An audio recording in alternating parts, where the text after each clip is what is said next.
भगवान शिव के होश तब उड़ गए जब एक परम भक्त अपने हाथों पर चलते चलते कैलाश पहुंच गए। उसकी अटूट भक्ति से प्रसन्न होकर भगवान शिव ने उसी के लिए नटराज रूप में तांडव नृत्य किया। आखिर भक्त अपने हाथों से क्यों चलते हुए गईं?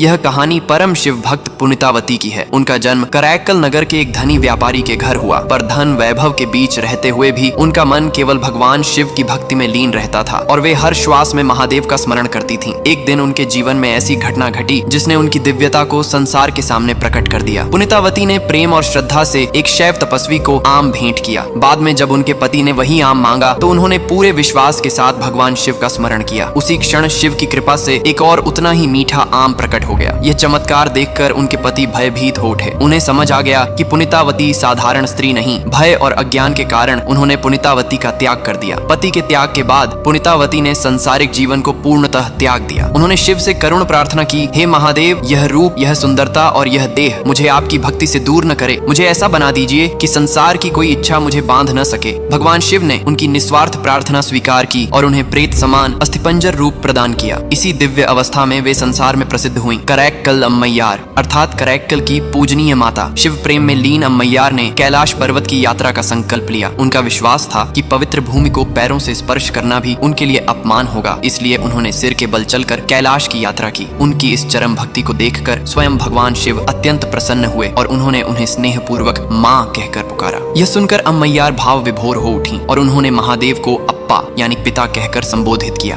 भगवान शिव ने अम्मैयार को वरदान दिया कि वे जन्म मरण के बंधन से मुक्त होकर सदैव उनके आनंदमय नटराज नृत्य का दर्शन करती रहे। अम्मैयार शिव के तांडव का साक्षात दर्शन किया और वहीं से उनके मुख से निकले अमर भक्ति गीत मुथा तिरुपाधिकम, जो आज भी शिव भक्तों की आत्मा को स्पर्श करते हैं। तो बोलिए हर हर महादेव।